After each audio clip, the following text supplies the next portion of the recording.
पिता परमेश्वर, धन्यवाद देते हैं सुंदर समय के लिए, आपके वचन के लिए। आपका वचन दो धारी तलवार है पिता परमेश्वर, जो हमारे दिल को, हमारे हृदय को बदल के रख देता है, परिवर्तन लाता है, बेदारी लाता है पिता।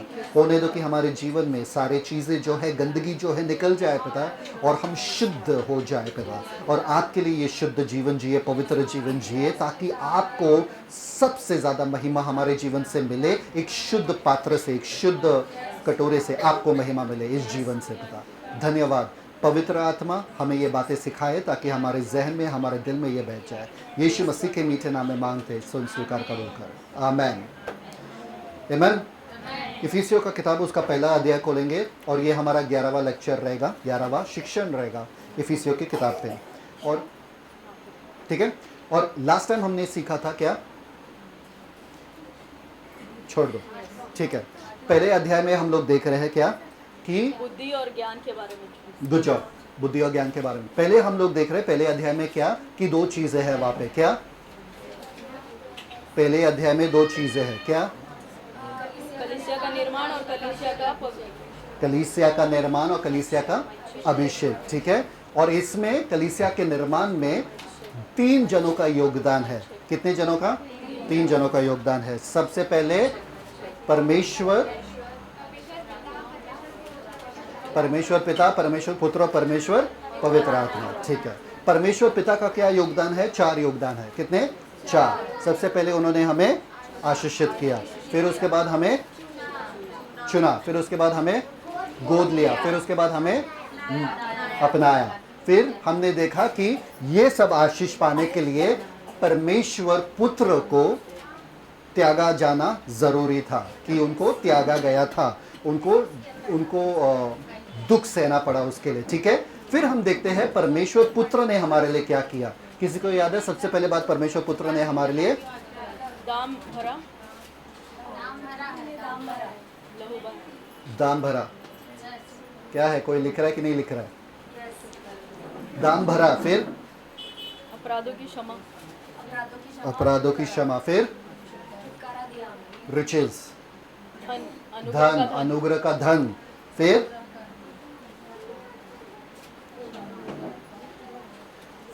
बताओ, और ज्ञान और समझ के साथ रीडिजाइनिंग अ लाइफ, हमारे जीवन को उन्होंने और सुंदर, उत्कृष्ट कृति बनाया। याद है? याद है कि नहीं याद है? आहा कितने जनों ने कहा अपने चेहरे को देख के आहा कहा? आहा, परमेश्वर का उत्कृष्ट कृति हूं मैं, ठीक है। चलो आगे देखते हैं, 9वां वचन पे जाएंगे, पढ़ो। 8वें वचन से 9वें वचन में जाना, पढ़ो। इफिसियों का पहला अध्याय उसका 8वां वचन, जिसे उसने सारे ज्ञान और समझ सहित हम पर बहुतायत से किया, क्योंकि उसने अपनी इच्छा का भेद उस भले अभिप्राय के अनुसार हमें बताया, जिसे उसने अपने आप में ठान लिया था। That's it ना, वापस से पढ़ना, जस्ट 9वां वचन। क्योंकि उसने अपनी इच्छा का भेद उस भले अभिप्राय के अनुसार हमें बताया, जिसे उसने अपने आप में ठान लिया था। वहां पर एक शब्द है जो हमके बिल्कुल पसंद नहीं है, हमको बिल्कुल पसंद नहीं है। वो कौन सा शब्द है मालूम है? भेद। किसी को पसंद है भेद? हमको भेद पसंद नहीं है, हमको गुप्त बातें पसंद नहीं है, हमको रहस्य पसंद नहीं है। जब आपको पता चलता है कोई रहस्यमय बातें आपके बारे में बात कर रहे, तो आपको क्या खुजली होती है? सबसे ज्यादा मुझे जानना है कि मेरे बारे में क्या कहा, या तुम दोनों बातें क्या कर रहे हो, है ना। दोस्तों में ऐसा होता है ना, अरे वो दोनों बातें क्या कर रहे हो। हमको गुप्त बातों से डर लगता है, या गुप्त बातों से हमको चिढ़ आता है, या गुप्त बातें हमें जानने की बहुत उत्सुकता रहती है। Thank you for the word, उत्सुकता रहती है, ठीक है। यीशु मसीह जब चेलों के साथ थे तो उन्होंने एक चीज कहा चेलों से। अगर आप खोलो, ओपन मैथ्यू फास्ट, मैथ्यू 26:32, मत्ती का सुसमाचार उसका 26 अध्याय 32 वचन, मैथ्यू 26:32। मत्ती 26 का 32 वचन, परंतु मैं अपने जी उठने के बाद तुमसे पहले गलील को जाऊंगा। इस पर पतरस ने उससे कहा, यदि सब तेरे विषय में ठोकर खाएं तो बस खाएं। यीशु मसीह ने अपने चेलों से कहा मेरे जी उठने के बाद मैं तुम्हें कहां पर मिलूंगा? गलील में। सब लोग बोलो गलील में। गलील में। कहां पे मिलूंगा? गलील में मिलूंगा। बोला कि नहीं बोला? ठीक है। जी उठने के बाद कुछ औरतें कब्र पे आए। कब्र पे आके स्वर्गदूत ने उनसे क्या कहा? देखो 28:7, मैथ्यू 28:7। मत्ती 28वां अध्याय उसका 7 वचन। मत्ती 28 का 7। और शीघ्र जाकर उसके चेलों से कहो कि वह मृतकों में से जी उठा है और वह तुमसे पहले गलील को जाता है, वहां उसका दर्शन पाओगे। क्या बोले? कहां पे मिलेंगे हम? स्वर्गदूत ने वो औरतों से कहा जाके शिष्य से कहो कि यीशु मसीह जी उठे हैं। कहां पर मिलो उनको? गलील में। ठीक है। दूसरे बार, तीसरे बार देखते, जब वो औरतें जा रहे थे तभी यीशु मसीह उनको मिले और यीशु मसीह ने उनको बोला क्या? वर्स 10, 10वां 28:10। मत्ती 28 का 10वां वचन। तब यीशु ने उनसे कहा, मत डरो मेरे भाइयों, मत डरो मेरे भाइयों से जाकर कहो कि गलील को चले जाएं, वहां मुझे देखेंगे। कहां पर? यीशु मसीह स्वयं फिर से कह रहे कहां मिलना है? गलील में मिलना है। किसी को कोई शक? सब कहां पर मिलना है? गलील में मिलना है। ठीक है। अभी देखते हैं 16 वचन, 28:16। 11 चेले गलील में उस पहाड़ पर गए जिसे यीशु ने उन्हें बताया था। कहा गए 11 चेले? उस पहाड़ पर जिसे यीशु ने उनको बताया। सब ठीक चल रहा है यहाँ तक? है ना? यीशु ने कहा मेरे जी उठने के बाद मैं गलील में मिलूंगा। स्वर्गदूत ने कहा गलील में मिलना। फिर बाद में यीशु ने फिर से कहा उन औरतों से जाके मेरे भाइयों से कहना कि गलील में मिलना है। 11 शिष्य कहा गए फिर वो पहाड़ पे जहां पर यीशु ने कहा उनसे कि वो मिलेंगे। पर कुछ हुआ क्या उसके बीच में? वो लोग वहां पर रुके थे। 11 के 11 वहां पर क्या कर रहे थे?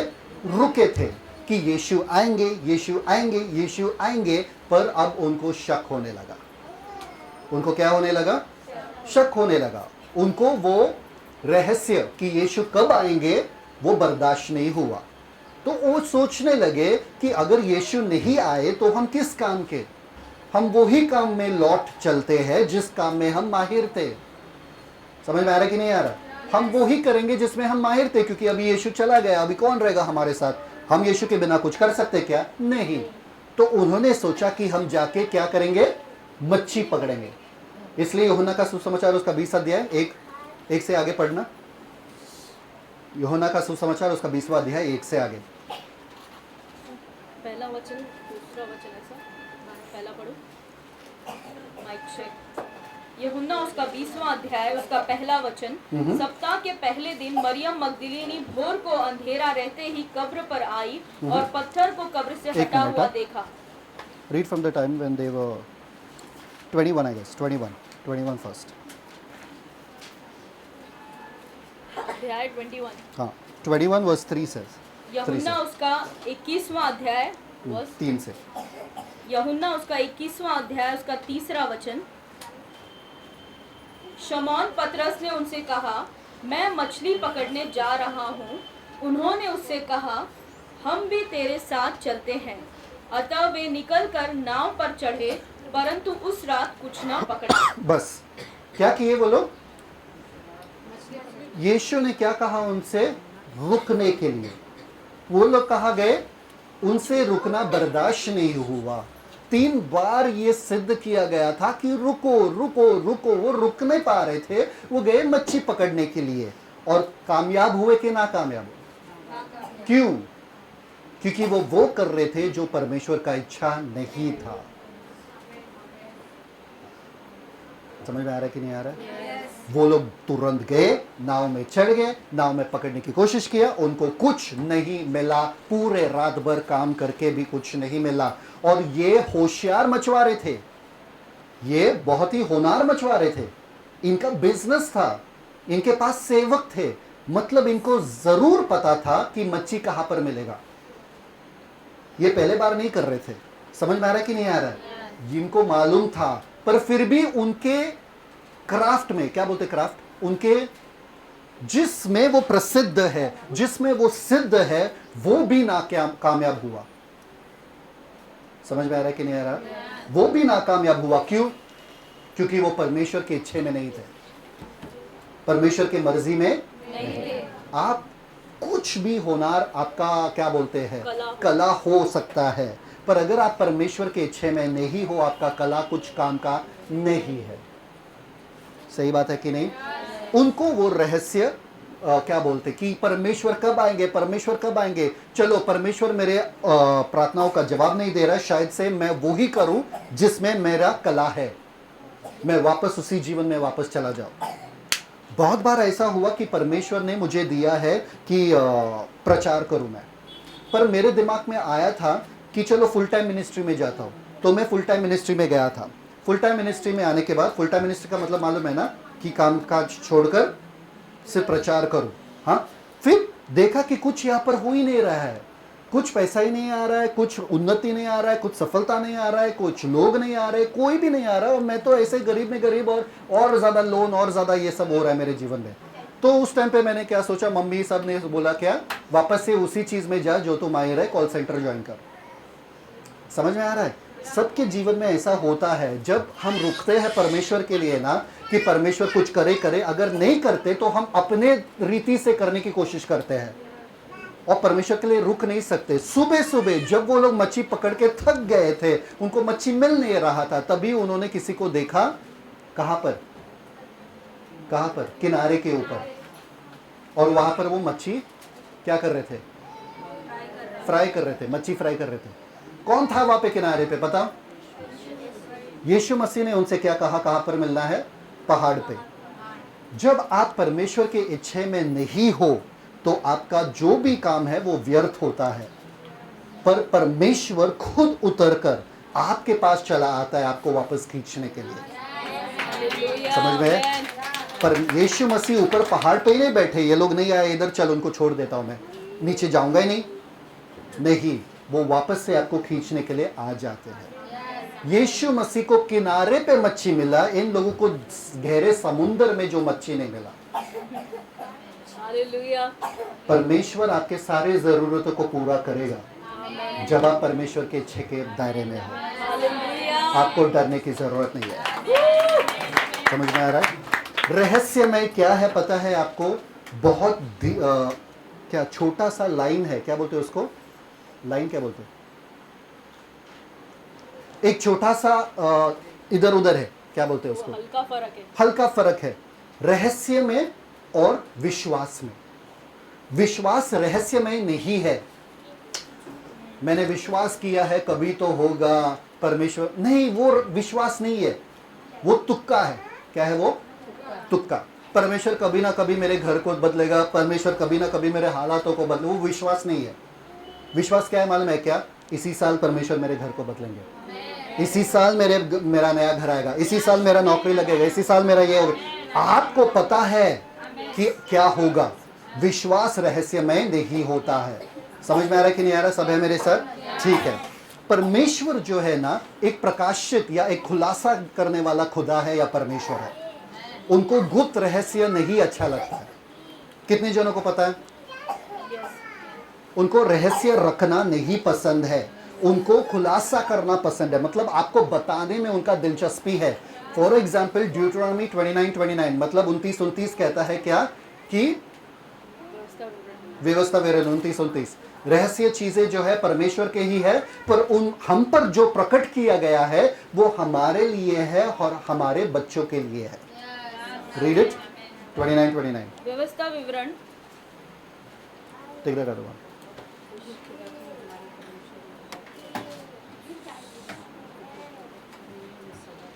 व्यवस्था विवरण उसका 29वां अध्याय उसका 29 वचन, गुप्त बातें हमारे परमेश्वर यहोवा के वश में है, परंतु जो प्रकट की गई है वे सदा के लिए हमारे और हमारे वंश के वश में रहेगी। समझ में आ रहा है कि नहीं आ रहा है? गुप्त बातें जो है परमेश्वर के ही है। किसके है? परमेश्वर के। एक राजा था जिसका नाम था नेबुकदनेस्सर। एक बार उसको सपना आया, बहुत भयानक सपना आया कि उसने कहा कि मेरे राज्य के ज्योतिषों को बुलाओ और उनसे पूछो कि मेरे सपने का मतलब क्या है। सारे ज्योतिषी आए आगे सामने और बोले कि राजा ठीक है, हम लोग बता देंगे कि तुम्हारे सपने का मतलब क्या है। तो उसने कहा, राजा ने कहा कि पहले तुम बताओ कि मेरा सपना क्या है। ये लोग बोलने लगे, अरे राजा, हम कैसे बता सकते कि तुम्हारा सपना क्या है, तुमको बताना पड़ेगा कि तुम्हारा सपना क्या है। राजा ने बोला, नहीं, मैं नहीं बताऊंगा मेरा सपना क्या है, अगर तुम सच्चे हो तो तुम बताओगे कि मेरा सपना क्या है। तो वो ज्योतिषों ने कहा, अरे बाप रे बाप, ऐसा कोई आदमी नहीं है, मनुष्य नहीं है, ऐसा सिर्फ भगवानों के पास रहता है, ये पावर, ये सामर्थ सपनों को बताने का, हमारे पास तो नहीं है। तो राजा गुस्सा हो गया। राजा ने बोला, इन सारे ज्योतिषों को खत्म कर दो। इन ज्योतिषों को खत्म करते करते करते जब वो जा रहे थे, तभी एरियोक करके वो जो जनरल था, जो सबको खत्म कर रहा था, सूबेदार था, वो आया था दानियल के पास, और दानियल वहां पर बैठा था। और दानियल ने बोला, क्या हुआ, राजा को इतना गुस्सा क्यों आया। तो फिर उन्होंने कहा कि राजा को एक सपना आया, कोई उसको बता नहीं पा रहा है कि सपने का मतलब क्या है। तो दानियल ने कहा, डोंट वरी, क्या बोले दानियल, कि घबराना मत, डोंट वरी, हमको थोड़ा समय दो, हम बताएंगे तुम्हें सपने का अनुवाद क्या है। सब लोग हैं मेरे साथ? यहाँ तक समझ में आया? दानियल ने कहा अपने 3 दोस्तों से, शद्रक, मेशक, अबेदनगो से कहा, क्या, चलो प्रार्थना करते हैं। प्रार्थना में उसने क्या कहा, देखो वहाँ पे Daniel chapter 2 verse, Daniel chapter 2, and read his prayer. Verse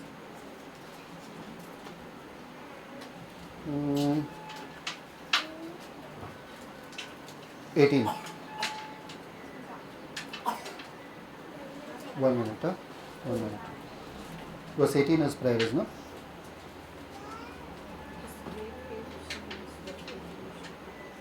Okay, it is verse 20 onwards. 20वां वचन से पढ़ो। दानियल ने, परमेश्वर ने जब दानियल को वो सपना दिखाया, दानियल का प्रार्थना सुनो गौर से, पढ़ो। दानियल उसका दूसरा अध्याय उसका 20 वचन। परमेश्वर का नाम युगान युग धन्य है, क्योंकि बुद्धि और पराक्रम उसी के हैं। समयों और ऋतुओं को वही बदलता है। राजा का अस्त और उदय भी वही करता है। बुद्धिमानों को बुद्धि और समझ वालों को समझ भी वही देता है। वही गुण और गुप्त बातों को प्रकट करता है। वही गुण और गुप्त बातों को प्रकट करता है। कौन? परमेश्वर। कोई ऐसा बंदा नहीं है, कोई ऐसा चीज नहीं है दुनिया में जो गुप्त बातों को प्रकट कर सकता है। कोई ज्योतिष नहीं, कोई तांत्रिक नहीं, कोई भी नहीं। सिर्फ परमेश्वर के पास है गुप्त बातों का प्रकट करना, सिर्फ परमेश्वर। परमेश्वर को धन्यवाद दे रहा है दानियल। आगे पढ़ो। वह जानता है कि अंधियारे में क्या है। वो जानता है कि अंधियारे में क्या है। शैतान जानता है कि परमेश्वर? सच में शैतान जानता है कि नहीं जानता है? जानता है कि नहीं जानता है शैतान अंधियारे में क्या है? नहीं जानता। शैतान नहीं जानता है। ठीक है, आगे। उसके संग सदा प्रकाश बना रहता है। उसके संग क्या? सदा प्रकाश बना रहता है। आगे। हे मेरे पूर्वजों के परमेश्वर, मैं तेरा धन्यवाद और स्तुति करता हूँ, क्योंकि तूने मुझे बुद्धि और शक्ति दी है, और जिस भेद का खुलना हम लोगों ने तुझसे मांगा था, उसे तूने मुझ पर प्रकट किया है। बस कैसा है पर दानियल का प्रार्थना? धन्यवाद वाला प्रार्थना है। कैसा प्रार्थना है वो? धन्यवाद वाला। ऐसा हमारा प्रार्थना होना चाहिए। फिर जहाँ पे दानियल राजा के सामने जाता है और राजा को अपना अनुवाद देता है, जो सपना उसने देखा उसका अनुवाद देता है। उसके पहले वो कुछ कहता है। Read verse 28। Thank you father. वचन 28। परंतु भेदों का प्रकट करता परमेश्वर स्वर्ग में है, और उसी ने नबूकदनेस्सर राजा को बताया है कि अंत के दिनों में तेरा स्वप्न और जो कुछ तूने पलंग पर पड़े हुए देखा वह यह है। आगे। हे राजा, जब तुझको पलंग पर यह विचार आया कि भविष्य में क्या क्या होने वाला है, तब भेदों को खोलने वाले ने तुझको बताया कि क्या क्या होने वाला है। सब बस। एक दुष्ट राजा को परमेश्वर सपने के द्वारा बता रहा है कि आगे होने वाला क्या है। तो हम परमेश्वर के बच्चों को परमेश्वर नहीं बताएंगे क्या? या आपको विश्वास नहीं है कि बता सकते हैं? कितने बार हमको सपना गिरता है कि हम कुछ आगे होने वाले का चीज देखते हैं कि अब ये होने वाला है, हमको लग रहा है कहीं तो देखा हुआ है, कहीं तो ऐसा लगा है कि ये देखा है पहले, अब ये होने वाला है, आपको पता ही है ये होने वाला है। परमेश्वर अगर दुष्ट नेबुकदनेस्सर को दिखा सकता है तो आपको नहीं दिखाएंगे आगे क्या होने वाला है? कितने जन यहाँ पे धोखा खा चुके हैं जिंदगी में। परमेश्वर नहीं दिखा सकते आपको कि सामने वाला धोखेबाज है, दिखा सकते हैं, आपको बचा सकते हैं, पर आप मांगते नहीं परमेश्वर से ऐसे। ठीक है, दूसरे बात, जब परमेश्वर और दो स्वर्गदूत अब्राहम के घर पे आए थे तभी अब्राहम से कहा, देख तेरे घर पे हम आए हैं। तो अब्राहम ने खाना वाना तैयार किया वहां पे परमेश्वर और उनके दो स्वर्गदूत को देने के लिए। ठीक है, जब अब्राहम वहां पर बैठे थे और परमेश्वर उनके साथ बैठे थे, परमेश्वर ने कहा इसी समय पे सारा को गर्भवती होगी और उसको एक बच्चा जन्म होगा। तो सारा हंसने लगी अंदर। फिर परमेश्वर ने कहा सारा क्यों हंस रही है? फिर बाद में अब्राहम और परमेश्वर चलने लगे, दो स्वर्गदूत निकल गए कहां पर जाने के लिए? सोदोम और गोमोरा। कहां पर निकल गए वो लोग? सोदोम और गोमोरा, लूट के पास। ठीक है, तो अब्राहम और परमेश्वर चल रहे थे और परमेश्वर ने कुछ ऐसे कहा जो हैरत अंगेज है, मतलब इट्स वेरी शॉकिंग। परमेश्वर ने कहा जेनेसिस 18-17 में, मतलब 18-17 में, मत खोलो, 18-17 में, कि क्या मैं अब्राहम से कुछ भी छुपा सकता हूं कि मैं जो करने वाला हूं? मैं नहीं छुपा सकता। और अब्राहम को कहा देखो मैं सोदोम और गोमोरा को खत्म करने वाला हूं। तो अब्राहम ने प्रार्थना किया, यदि 50 धर्मी है इसमें, यदि 45 धर्मी है, यदि 40, यदि 30, यदि 20 और यदि 10 धर्मी है इसमें, तो भी तू नाश करेगा इसका? तो परमेश्वर बोले अगर 10 भी धर्मी है इस शहर में तो मैं उसको नाश नहीं करूंगा। पर परमेश्वर ने कहा क्या मैं अब्राहम से कुछ भी छुपा सकता हूं क्या? इतना विश्वास योग्य अब्राहम था। क्या परमेश्वर आपको देखते आज इतना विश्वास योग्य कि आपसे कुछ छुपा सकते हैं क्या? कि परमेश्वर कह रहे अरे इनसे कुछ छुपा सकता हूं क्या, कि इनके जीवन में क्या कर रहा हूं मैं, इनके परिवार में क्या कर रहा हूं मैं। सोचो जरा कि परमेश्वर का महिमा क्या होगा अगर लोगों का जीवन क्या हो रहा है उसके बारे में आप कहोगे उनसे, देखिए भाई तुम्हारे जीवन में ये हो रहा है, हमको पता है। परमेश्वर ने कहा, परमेश्वर आप पे प्रकट कर सकते हैं। बहुत बार मेरे प्रीचिंग में ब्रदर भी आके कहते हैं, बहुत बार मेरे प्रीचिंग में कई जगह पे लोग कहते हैं आपको कैसे पता कि मेरा लड़का जो है घर पे बीमार पड़ा है? आपने प्रीचिंग में उनके लिए प्रार्थना की है? परमेश्वर प्रकट कर सकता है। समझ में आ रहा है कि नहीं आ रहा है? आपको विश्वास रखना पड़ेगा। आप बुद्धू जैसे मत जियो दुनिया में। क्रिश्चियन ना, उनका क्रिस्ती है ना, इनका तो हम फायदा उठा सकते हैं, इनको कुछ नहीं आता। सच में सबसे चतुर हम लोग हैं, सबसे दिमाग वाले, सबसे बुद्धि वाले हम लोग हैं। परमेश्वर हमारे साथ है और हम मतलब हमको धोखा देके लोग चले जाते हैं। हम ऐसे देखते कहा ये कब हुआ? परमेश्वर तू कहा था। परमेश्वर बोले मेरा पूरा बुद्धि तुम्हारे पास है फिर भी तुमको दिखता नहीं है। लोग धोखा करके चले जाते आराम से। कोई है कि नहीं? परमेश्वर प्रकट करने वाला परमेश्वर है। सब लोग बोलो परमेश्वर प्रकट करने वाला परमेश्वर। परमेश्वर प्रकट करने वाला परमेश्वर है। आमोस 3:7 में कहा है कि परमेश्वर कुछ भी नहीं करता है अपने भविष्यद्वक्ताओं को या अपने दासों को बताए बिना। परमेश्वर कुछ भी नहीं करते हैं। कितना बड़ा सौभाग्य है। आपका प्रार्थना क्या होता है? परमेश्वर मैं और मेरे आशीष दो। परमेश्वर आपके दिल में क्या है? परमेश्वर आपके मन में क्या चल रहा है? प्रकट करो मुझको, मुझे बताओ। मैं हूं यहां पर, शांत बैठो। जब तक आप बात कर रहे हो मेरे बात आप नहीं सुनोगे, जब तक आप शांत हो मेरे बातों को आप सुनोगे। परमेश्वर के सानिध्य में जाते हैं, बड़बड़ करते रहते हैं, परमेश्वर मेरा ये, परमेश्वर मेरा, और खत्म, आमेन, चलो नाश्ता बनाना, ये बनाना, वो परमेश्वर कब बातें करेंगे आपसे? कब आपको पता चलेगा रहस्यमय बातें? कब? परमेश्वर बताना चाहता है। यहां पर साफ साफ लिखा है कि परमेश्वर एक रहस्यमय परमेश्वर नहीं है, वो खुलासा वाला परमेश्वर है। वो बताना चाहता है आपको कि क्या होने वाला है, पर आप सुन नहीं रहे हो। आपके पास टाइम ही नहीं है बैठने के लिए शांति से। बहुत मुश्किल से आप बच सकते हो यदि आप परमेश्वर के सानिध्य में शांत होकर बैठो। शांत। परमेश्वर मेरे मन में ये नहीं चल रहा है कि मैं क्या बनाऊं खाने के लिए, मेरे मन में ये नहीं चल रहा है कि मेरे पास कितना पैसा है, मेरे मन में ये नहीं चल रहा है कि मेरे बच्चों का क्या होगा, मेरे पति का क्या होगा। मेरे मन में यही चल रहा है कि परमेश्वर मैं आ चुका हूं। क्योंकि बाइबल में 3 बार ऐसा लिखा गया है कि परमेश्वर कहता है कि मैं ढूंढ रहा हूं ऐसा व्यक्ति के लिए जो जो मौजूद है, जो अवेलेबल है, क्या बोलते हैं, जो उपलब्ध है। ऐसा व्यक्ति मिल ही नहीं रहा है, सब अपने ही चीजों में मगन और मस्त है। पिछले बार आप परमेश्वर के सानिध्य में सुकून से, शांति से कब बैठे थे? एक दिन बैठते हो, दूसरा दिन छोड़ देते हो, एक दिन बैठते हो, दूसरा दिन छोड़ देते हो।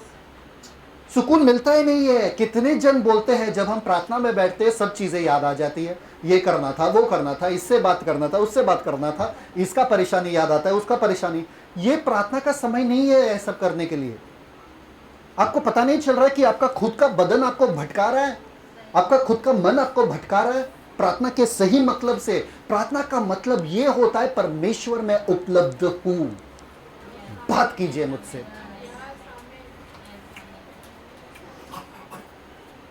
आगे जाके मैं बताता हूं, ठीक है। Psalms 25:14, thank you father. Psalms 25:14, परमेश्वर का रहस्यमय बातें आपको जानना, परमेश्वर का सीक्रेट। जब परमेश्वर के पास सीक्रेट है, किससे बताएंगे? किससे? कब? कब? कब? आप तो इतना बिजी हो, जब फ्री हो तभी फोन उठाते हो, या तो किसी से बात करते हो, या तो फोन में स्क्रॉलिंग करते हो। परमेश्वर के गाने सुन रहे हैं हम, परमेश्वर के गाने। अरे परमेश्वर को सुनो ना। समझ में आ रहा है कि नहीं आ रहा है आपको? जब आप फ्री हो तभी आप टाइम पास करते हो, जब टाइम नहीं रहता तभी आप बिजी हो, तो कब परमेश्वर बातें करेंगे? 25:14 पढ़ो। भजन संहिता उसका 25 ध्यान से सुनना। भजन संहिता 25 का 14, यहोवा के भेद को वही जानते हैं जो उससे डरते हैं, और वह अपनी वाचा उन पर प्रकट करेगा। यहोवा का भेद को कौन जानते हैं? जो उससे डरते हैं। आप जब किसी से डरते हो ना, पापा से कभी डरे या किसी बड़े आदमी से कभी डरे? आप कभी जिंदगी में डरे किसी से? हाँ। टीचर से डरे या किसी से डरे? यस। आप क्या करते हो उनके सामने? बकबक करते हो कि चुप बैठते हो? परमेश्वर उन्हीं को अपना भेद प्रकट कर सकता है जो चुप बैठेगा उनके सामने। हालेलुया। और रेवरेंस, रिस्पेक्ट, आदर के साथ, डर के साथ कि परमेश्वर मैं आया हूं एक राजा के सामने। मैं तो एक बस मुलाजिम हूं, मैं एक बस आदमी हूं, साधारण सा आदमी हूं। मेरा बोलना इस समय में जायज नहीं है। आप बोलो परमेश्वर, आप बोलो, क्योंकि आपके एक एक शब्द से परमेश्वर ने कहा रोशनी हो जाए और रोशनी हो गई। एक शब्द से दुनिया बनी है। आपका एक शब्द मेरे लिए काफी है। कुछ लोगों को लगता है ना, परमेश्वर के सामने मैं अपना दिल खोल के प्रार्थना करती हूं तो मुझे सुकून मिलता है। परमेश्वर मेरे साथ ऐसा क्या, परमेश्वर मुझे सुकून मिल। अरे एक बार परमेश्वर का एक शब्द सुन लो। उसी एक शब्द से यीशु मसीह ने तूफान को थमाया। उसी एक शब्द से परमेश्वर यीशु मसीह ने लाजर को मुर्दों से जिलाया, बोला लाजर बाहर आ। समझ में आया? एक शब्द आपके जीवन को तब्दील करके, बदल के परिवर्तन ला सकता है परमेश्वर से, पर आप सुनने के लिए तैयार ही नहीं हो। इतना मगन हो, इतना व्यस्त हो किस चीज में? किस चीज में क्या कर रहे हो आप? क्या साबित करना चाहते हो? किसके पीछे भाग रहे हो? आपको पता है गधे के सामने अगर आप गाजर डालोगे, गधा भागता रहेगा। लकड़ी पे गाजर डालो, गधा गाजर को पकड़ने की कोशिश करेगा। वैसे हम हो चुके हैं। लगता है गाजर मिलेगा, अब गाजर मिलेगा, अब गाजर मिलेगा, भागते भागते भागते भागते मिलता ही नहीं है। व्यर्थ है, व्यर्थ है, सब कुछ व्यर्थ है। हवा को पकड़ने के जैसा है, व्यर्थ है। सोलोमन राजा ने कहा, जो सबसे बुद्धिमान था, व्यर्थ है, पर आखिर में उसने एक ही कहा, परमेश्वर से डरो। यही आदमी का कर्तव्य है। डरो मतलब आदर करो परमेश्वर का, चुप बैठो परमेश्वर के नजर में। परमेश्वर मैं यहां पर हूं। पौलुस यहां पर कह रहा है परमेश्वर ने अपने इच्छे को प्रकट किया है। अगर प्रकट किया है तो हम गुमनामी में क्यों जी रहे हैं? हम ऐसे क्यों जी रहे जैसे कि कुछ पता ही नहीं है आगे क्या होगा, परमेश्वर जाने। बहुत परफेक्ट। बस अगर परमेश्वर का इच्छा हो तो ये, अगर परमेश्वर का इच्छा हो तो वो, हम लोग यही सोच रहे हैं कि क्या ये सही है कि गलत है। सही है कि गलत है बोलना? परमेश्वर चाहेंगे, परमेश्वर की इच्छा हो तो पूरी हो जाए, करेंगे। नहीं, सही है। जेम्स, ओपन जेम्स, याकूब का पत्री, उसका 5वां अध्याय, उसका 4था अध्याय, उसका 15 वचन, 4:15।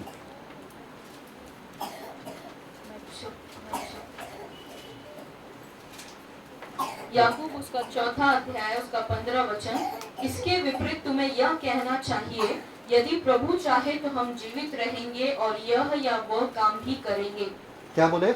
यदि प्रभु चाहे तो हम जीवित रहेंगे या ये काम या वो काम करेंगे। तो क्या करने का?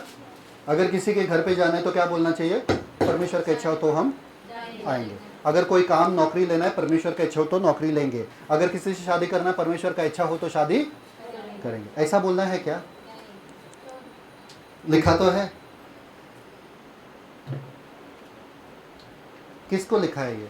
7वां वचन पढ़ो। याकूब उसका 4था अध्याय, उसका 7 वचन, इसलिए परमेश्वर के अधीन हो जाओ और शैतान का सामना करो तो वह तुम्हारे पास से भाग निकलेगा। किसके लिए लिखा है? उन लोगों के लिए जो परमेश्वर के अधीन अब तक नहीं हो चुके हैं। समझ में आ रहा है कि नहीं आ रहा है? आप तो परमेश्वर के अधीन हो चुके हो ना, तो आपको पता होना चाहिए परमेश्वर की इच्छा क्या है। अमेजिंग।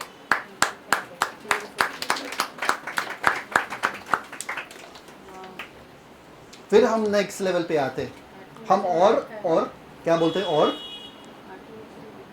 8वां वचन क्या है? परमेश्वर का निकट आओ। ये वही लोगों के लिए जो दूर है परमेश्वर से। परमेश्वर एग्जैक्टली 8वां वचन कहता है, परमेश्वर के निकट आओ तो वो भी तुम्हारे निकट आएगा। हे पापियों, अपने हाथ शुद्ध करो और हे दूषित लोगों, अपने हृदय को पवित्र करो। समझ में आया? किन लोगों को ये सब भाषा इस्तेमाल करना चाहिए? परमेश्वर का इच्छा हो तो हम आए। नहीं, तुमको नहीं पता परमेश्वर की इच्छा क्या है तो जानो ना, क्योंकि परमेश्वर ने अपना इच्छा प्रकट किया है। परमेश्वर एक खुलासा वाला परमेश्वर है। सब लोग बोलो, परमेश्वर प्रकट करने वाले परमेश्वर है। अभी ऐसा होता है ना कि हम दूसरे लेवल पे चले जाते हैं। अगर हम ऐसा भाषा नहीं बात करते हैं, अगर हम ऐसा भाषा बात नहीं करते हैं तो दूसरे लेवल पे चले जाते हैं। यीशु मसीह ने गत्समनी बाग में क्या कहा? हे परमेश्वर, मेरी इच्छा नहीं वरन तेरी इच्छा। तो हम लोग प्रार्थना करते हैं ऐसे, परमेश्वर मेरी इच्छा नहीं वरन तेरी इच्छा पूरी हो। प्रार्थना करते कितने जन हैं? हाँ। और जब परमेश्वर का इच्छा पूरा होता है तुम लोग कुड़कुड़ाते हो, ये क्या परमेश्वर क्या किया, ये क्या था, ये क्यों हुआ। अरे तो बोले कि परमेश्वर का इच्छा पूरा हो और उसके ऊपर कुड़कुड़ा रहे हो जब परमेश्वर का इच्छा पूरा होता है। ये बोलो ना, परमेश्वर तुम्हारा इच्छा पूरा हो मेरे अनुसार, क्योंकि तुमको पसंद नहीं है जब परमेश्वर अपना इच्छा पूरा करते हैं। समझ में आ रहा है कि नहीं आ रहा है? फॉर एग्जाम्पल, एक पास्टर के साथ मैं बैठा था गाड़ी में और मैं साइड में बैठा था, गाड़ी चला रहे थे और उनके मम्मी पीछे बैठे थे। तो मम्मी का हाथ पास्टर के गर्दन पे ही था, मतलब शोल्डर पे, यहाँ पे था। और जब भी कोई आता था ना पीछे से, अरे देख देख देख, अरे गाड़ी आ गई, अरे हॉर्न मारना, पीछे से बोल रही है। ये पास्टर इतना फ्रस्ट्रेट हो गया, पास्टर बोले रुक, मैं ये स्टीयरिंग व्हील तुमको ही देता हूँ, पीछे से चला लो। समझ में आ रहा है? अगर आपने दिया है परमेश्वर को आपका गाड़ी चलाने के लिए तो चलाने दो ना, आप क्यों बीच में टांग अड़ा रहे हो? फिर आप क्यों परमेश्वर को सिखा रहे हो कैसा आपका गाड़ी चलना चाहिए? परमेश्वर आपका इच्छा पूरी हो। और फिर घर देखते हो अपना, ये घर दिया परमेश्वर, ऐसा घर कौन देता है किसी को? बच्चे दे दे, अरे ऐसा बच्चा कौन देता है परमेश्वर किसी को? आपको पसंद ही नहीं है। या तो आप ध्यान से परमेश्वर को बोलो, परमेश्वर आपकी इच्छा पूरी हो, और उस इच्छे को कबूल करो। क्योंकि एक बार आपने कहा परमेश्वर तेरी इच्छा पूरी हो, उसके बाद जो कुछ होता है वो परमेश्वर के इच्छे के अनुसार ही होता है। इसलिए हर बात में परमेश्वर को धन्यवाद दो। क्यों? अरे खड्डा आ गया, परमेश्वर धन्यवाद आपके इच्छे के अनुसार ही मैं चल रहा हूँ। अरे ये हुआ, अरे परमेश्वर धन्यवाद आपके इच्छे के अनुसार ही मैं चल रहा हूँ। शांत रहो जब आपने परमेश्वर को बोला मेरा गाड़ी चलाओ, शांत बैठो, सो जाओ। ये मेरे पीछे जब बैठते हैं तो मुझे सिखाती नहीं है कैसा चलाने का। अरे यार ये ठीक से चलाओ, अरे खड्डा आ गया, अरे मैं उतर कर बोलूंगा उनको तुम चलाओ, मैं पीछे बैठ जाता हूँ। समझ में आया कि नहीं आया? आपको भरोसा रखना पड़ेगा आपके चलाने वाले पे। समझ में आया कि नहीं आया? तो अगर मैं चला रहा हूं, मुझे मालूम है कि मैं कैसा चला रहा हूं, तुम चुपचाप से पीछे बैठो। अगर आपने सिर्फ ये बात आज लिया ना, आपका जिंदगी सुकून हो जाएगा। हर दिन आप परमेश्वर को धन्यवाद देते रहोगे, हर बातों में परमेश्वर को धन्यवाद देते रहोगे, क्योंकि आपके साथ कुछ बुरा हो ही नहीं सकता। क्योंकि परमेश्वर कहता मैं जानता हूं मेरा योजना तुम्हारे जीवन के लिए क्या है, हानि के नहीं, अच्छी और भली है। अगर अच्छी और भली है तो क्या आपको टेंशन लेने की जरूरत है? क्या खूबसूरत ही निकलेगा आपका जीवन, आपको टेंशन लेने की जरूरत नहीं है कितना फास्ट हम जा रहे, कितना स्लो हम जा रहे। अरे परमेश्वर बहुत टाइम लग रहा है। परमेश्वर को आपका जीवन आपने समर्पित किया है, उन पे भरोसा रखना। आमीन। सब लोग हैं मेरे साथ? Thank you father. एक एक चीज है, आपको पता है ये पर्दा है। क्या है ये? पर्दा है। और जब भी हम लोग कुछ चाहते हैं ना, हम लोग एक मिनट, मैं परमेश्वर को पूछ के आता हूँ, परमेश्वर नॉक नॉक, परमेश्वर मैं करूँ कि ना करूँ? और फिर हाँ करो, ठीक है, हाँ परमेश्वर ने कहा करने के लिए हम प्रार्थना में जाते, परमेश्वर मैं करूँ कि ना। ये क्या है? परमेश्वर ने आपको राजा बनाया, परमेश्वर ने आपको धरती के वारिस बनाया एक रीजन की वजह से। क्या? कि तुम्हारे पास वो बुद्धि है आपके जीवन को कैसा क्या बोलना है आपके जीवन में। अब बाधा चीजें मत पूछो परमेश्वर। जब आप गलत राह पर जा रहे हो, परमेश्वर आपको सही राह पे ला देंगे। आप करो ना, आप परमेश्वर के लिए क्या रोके? परमेश्वर पूछते परमेश्वर को, वो मालूम है वो ज्योतिष वगैरह सब बैठते हैं ना, तो उनके पास वो बॉल रहता है, गोल सा, क्या बोलते हैं उसको, गोल मटोल बॉल रहता है ना, गोल सा बॉल रहता है। और उसमें देखते हैं गोल गोल बोल बोल, गोल गोल बोल बोल, कुछ तो बोलते रहते हैं। और फिर बाद में देखते हाँ तुम्हारे जीवन में ये, ऐसा नहीं है। परमेश्वर का मर्जी और आप इतना एक होना चाहिए कि जब आप कर रहे हो, परमेश्वर का मर्जी आपके द्वारा हो रहा है। एक युद्ध में एक सैनिक के पास उतना टाइम नहीं रहता बाद हेडक्वार्टर्स में कॉल करके पूछने के लिए, अरे यहां से दुश्मन आक्रमण कर रहे, मैं क्या करूं? हेडक्वार्टर ने उनको इसलिए भेजा युद्ध लड़ने के लिए क्योंकि उसको मालूम है अगर दुश्मन यहां से आए या यहां से आए, तुमको पूछने का समय नहीं है, तुमको लड़ाई करना पड़ेगा तुरंत।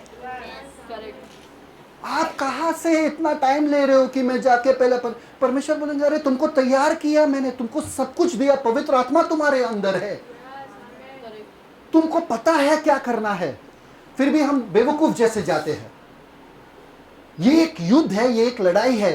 आपको पता होना चाहिए कि मुझे एक्शन लेना है, यहाँ पे मुझे तुरंत कुछ करना है। यहाँ पे मैं एक राजा हूं और राजा के शब्द में सामर्थ है।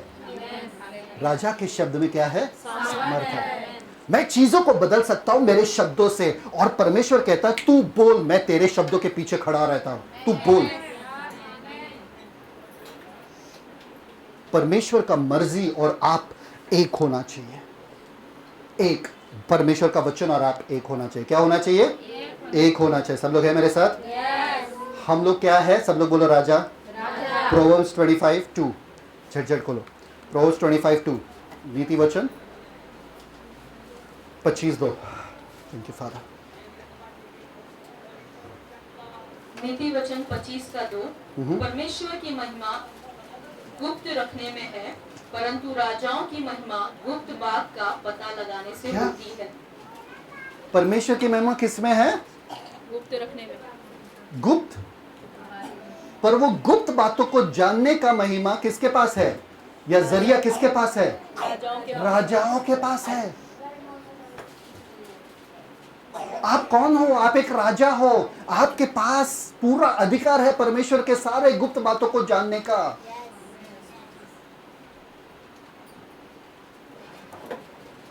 राजा कोई लग नहीं रहा है यहाँ पे, सब एकदम सुस्तर राजा लोग हैं सब यहाँ पे। Thank you Jesus. Psalms 103:7। Thank you father. भजन संहिता 107 का 3। 103 का 7। भजन संहिता 103 का 7। Thank you father.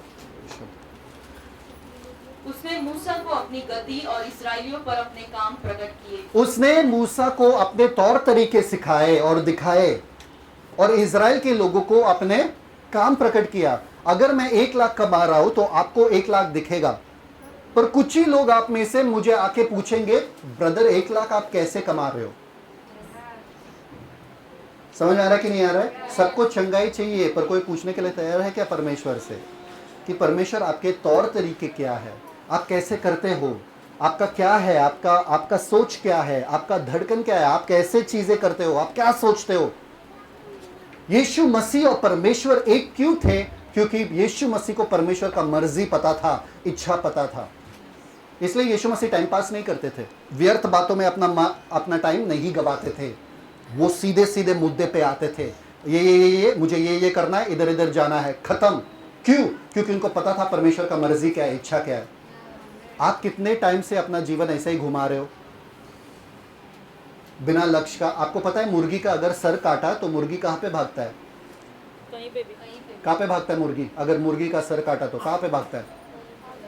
कहीं पे भी। ऐसे हम हैं, बिना सर के मुर्गी है, इधर उधर हर जगह भाग रहे, सोच रहे कहीं से तो जवाब मिलेगा, कहीं ना कहीं से तो आंसर मिलेगा। ठीक है, नेक्स्ट मैथ्यू 13:11। खोलने की जरूरत नहीं है। यीशु मसीह ने कहा कि तुमको दिया गया है स्वर्ग के राज्य के भेदों को जानने के लिए। मैथ्यू 13:11 तुमको दिया गया है स्वर्ग के भेदों के राज को जानने के लिए, भेदों को जानने के लिए। किसको? आपको। यीशु मसीह ने खुद कहा है वहां पे, यिर्मयाह 33:3 में लिखा है क्या? हिंदी में मुझे पुकार और मैं तेरी सुनकर तुझे उत्तर दूंगा और तुझे बड़ी बड़ी बातें दिखाऊंगा। क्या? मुझे पुकार मुझे पुकारा क्या किसी ने कभी? या तो आप झूठ बोल रहे हो या तो परमेश्वर झूठ बोल रहे। परमेश्वर ने कहा मुझे पुकार का मतलब क्या है? मैं अगर परमेश्वर तो परमेश्वर हाजिर है, और मैं तुम्हें क्या बताऊंगा? बड़ी से बड़ी बातें और कठिन से कठिन रहस्य में बातें तुम्हें बताऊंगा। पुकारो तो सही। हाँ, Matthew 11, thank you father, 25 to 27। यीशु का प्रार्थना देखो, मैथ्यू 11, 25 to 27। मत्ती 11:25 से 27। उसी समय यीशु ने कहा, हे पिता, स्वर्ग और पृथ्वी के प्रभु, मैं तेरा धन्यवाद करता हूँ कि तूने इन बातों को ज्ञानियों और समझदारों से छिपा रखा और बालकों पर प्रकट किया है। किस पे किया है प्रकट? बालकों पर। बाल क्या बोल करते हैं? जब आपको चोट लगती है, आप गार्डन में हो, मम्मी पापा है साथ में, आप क्या करते हो? क्या करते हो? पुकारते हैं ना? मम्मी पापा को पुकारते कि नहीं पुकारते? क्या अपने आप ही हॉस्पिटल चले जाते हो? मम्मी पापा को पुकारते हैं ना? कैसे पुकारते हैं? चिल्ला के, है ना? पुकारते हो कि नहीं पुकारते हो? आप पुकारो। परमेश्वर कह रहे आप पुकारो, और यीशु मसीह यहाँ पे कह रहे बालकों पे आपने प्रकट किया है। मतलब आपको सिंपल पापा वाला फेथ चाहिए, विश्वास कि वो मेरे पापा है, मुझे ये सारे बातें बताएंगे। समझ में आ रहा है कि नहीं आ रहा है? आपको जिंदगी से धक्का बुक्की कर करके नहीं जाना पड़ता है। एक बार मैं लिफ्ट में बंद हुआ था, मुझे लिफ्ट से बहुत ये होता है, क्लॉस्ट्रोफोबिक लगता है कि बहुत अरे घुटन सी हो जाएगी, लिफ्ट बंद हो गया। लिफ्ट बंद हो गया, मेरे पास फोन भी नहीं था, मैं खटखटा रहा हूँ, कोई सुन ही नहीं रहा, कोई आ ही नहीं रहे। बाद में पता चला सब सुन रहे थे, कोई आया नहीं, तो मैं खटखटा रहा, सुन ही नहीं रहा था कोई। मैं बोला अभी गया, मुझे यहाँ पर ही रहना पड़ेगा, क्या होगा मेरा, परमेश्वर में आ रहा हूँ, ये वो सब थॉट्स आने लगे मेरे दिमाग में। लाइट गया था ना इसलिए तो। और वो स्टील वाला लिफ्ट है, वो पत्रा वाला लिफ्ट है ना, तो उसमें से सांस लेने के लिए भी इतना आसानी नहीं होता है। पर फिर पवित्र आत्मा ने मुझे बताया, क्या अगर लिफ्ट बंद नहीं है? तो मैंने सोचा हाँ ये बात भी सही है। तो मैंने ऐसा धक्का मारा, लिफ्ट खुल गया। धक्का ऐसा मारा, लिफ्ट खुल गया। मैं बोला इतना टाइम बर्बाद किया मैंने, इतना वेस्ट किया, इतना सरल था जवाब। अगर मैं सिर्फ लिफ्ट खोलता था तो लिफ्ट खुल जाता था, भले ही लाइट गया पर लिफ्ट फ्लोर पे ही अटका था, तो वो इसलिए खुल गया। सुन रही थी लेकिन फिर मैं सोची कोई होगा। मेरे खुद की पत्नी सुन रही थी कि मैं उधर अटका हूँ, फिर भी नहीं आएगी। नहीं, मुझे नहीं मालूम था कि आप हो, मुझे ना कोई और होगा। है ना, इतना सरल। परमेश्वर आपके जीवन को सरल बना सकते हैं। सुबह उठते ही पहले आप कामकाज शुरू कर देते हो, नहाने के लिए जाते हो, पानी पीने के लिए जाते हो, ये करते हो, 50 चीज करते हो, सुकून से कभी बैठे हैं? परमेश्वर ने उठ गया, आज के दिन के लिए मुझे प्रकट कीजिए कि क्या क्या है आपने रखा में, और सुकून से बैठो। कुछ लोग बोलेंगे अरे हमको नींद आएगा। आपको शर्म आना चाहिए, नींद नहीं आना चाहिए, आपको शर्म आना चाहिए। अगर इतना भी आपके बदन के ऊपर आपका ये प्रभुता नहीं है ना, आपको शर्म आना चाहिए। आप नींद कंट्रोल नहीं कर सकते हो, क्या बात है? कोई है मेरे साथ? ठीक है। तो पौलुस यहाँ पे क्या कह रहा है? पौलुस कह रहा है कि इफिसियों से कि तुम जो यूनानी कल्चर में हो, उस टाइम यूनानी का कल्चर था, उसमें क्या करते थे मालूम है क्या? उनको नशीले पदार्थ पिलाते थे, नशीले पदार्थ, ताकि उनको, जैसे कि क्या बोलते हैं उसको, नशा आ जाए। नशा आने के बाद वो लोग बोलते हैं कि तुम लोग देवताओं के साथ तुम्हारा संबंध हो रहा है। क्या हो रहा है? देवताओं के साथ तुम्हारा कुछ तो संबंध हो रहा है, अच्छा लग रहा है। तो लोग और नशा करने के लिए और मंदिर में आ जाते थे, और नशा करने के लिए और कहां पे जाते थे? मंदिर में। और उनको लगता था हाँ कुछ तो हो रहा है, कुछ तो हो रहा है। पर परमेश्वर, यहां पर पौलुस कह रहा है, परमेश्वर वैसे परमेश्वर नहीं है। परमेश्वर जब कुछ करते हैं वो तुमको बताते हैं, वो सरल रीति से तुम पे प्रकट करता है कि उनका इच्छा क्या है। ये उन धर्मों के जैसा नहीं है, ये उन रीति रिवाजों के जैसा नहीं है जो भेद वाले हैं, जो रहस्यमय कुछ ना कुछ तो हो रहा है, ऐसा नहीं है। अभी क्रिश्चियनिटी ऐसा हो रहा है, आपको पता है ना, क्रिश्चियनिटी ऐसा हो रहा है, रहस्यमय हो रहा है। अरे ये कैसा हुआ? अरे परमेश्वर का आत्मा आ गया है। अरे नहीं, बाइबल में लिखा है विश्वास करो चमत्कार होगा। सिंपल। विश्वास रहस्यमय नहीं है, विश्वास सिंपल है। आप विश्वास करो, चीजें आपके लिए होगी। सिंपल। उसमें कोई लॉजिक नहीं है, उसमें 1000 सालों का प्रार्थना नहीं है। कितने जन प्रार्थना करते हैं? किस चीज के लिए प्रार्थना करते हैं? क्या बोलते रहते हैं परमेश्वर को प्रार्थना में? बताओ। अरे बाकी सब प्रार्थना नहीं करते? सोने वाले जागो जरा, प्रार्थना करते हो कि नहीं करते? सब परमेश्वर के सानिध्य में बैठे हो, सच में बोलो, क्या प्रार्थना करते? बताओ मुझे। अन्य भाषा। धन्यवाद। किस चीज के लिए धन्यवाद? तो मतलब 5 मिनट का प्रार्थना तो रहेगा। धन्यवाद पति के लिए, धन्यवाद बच्चे के लिए, धन्यवाद घर के लिए, धन्यवाद पैसे के लिए, खत्म। और क्या धन्यवाद दोगे? धन्यवाद पड़ोसी के लिए जो किटकिट करते रहते हैं? नहीं। प्रार्थना उस चीज के लिए नहीं है। प्रार्थना बनिए के दुकान पे जाके वो लिस्ट देने के लिए, अरे ये चाहिए 1 लीटर तेल, एक वो दे दो, ऐसा नहीं है। जब आप परमेश्वर के सानिध्य में जा रहे हो, प्रार्थना ये है कि परमेश्वर आज आपके मन पे क्या है, बताओ मुझे। आप क्या चाहते हो? आप क्या सोच रहे हो? मैं आपसे बातें करने के लिए, ऐसे मोड़ पे आप परमेश्वर के दोस्त बन जाते हो। और परमेश्वर कहता है आपके बारे में, ये मेरा प्रिय पुत्र है, इससे मैं अति प्रसन्न हूं, और ये मेरे हृदय के पीछे आदमी है जो मैं इससे प्यार करता हूं।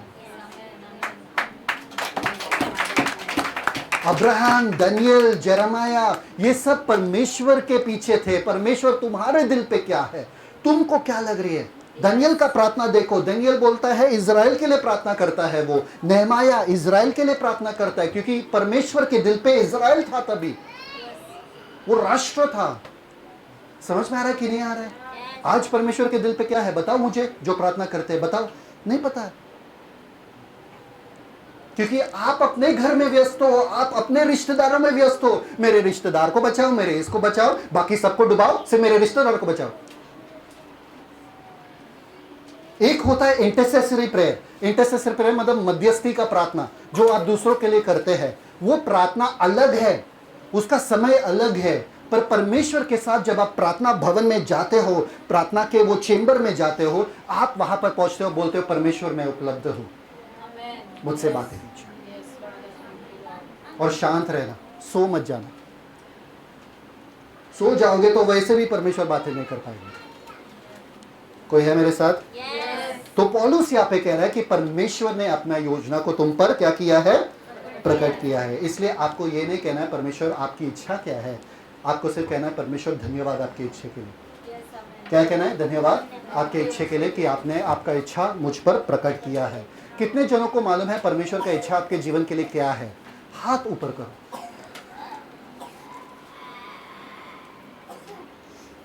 अनु जानता है, आशा भाभी जानती है। अनु, क्या है परमेश्वर का इच्छा आपके जीवन के लिए? क्या करें आप? चाहता है जैसा यीशु मसीह है वैसा हम लोग बने और परमेश्वर के राज्य को आगे बढ़ाना, सुसमाचार चाहते हैं आपके लिए, लोगों को बचाना। सबके लिए वो है। आपके लिए क्या है? मेरे लिए तो सब सारी योजनाएं कुशल की ही है, मैं जानती हूँ। अच्छा, जनरल सब है ना?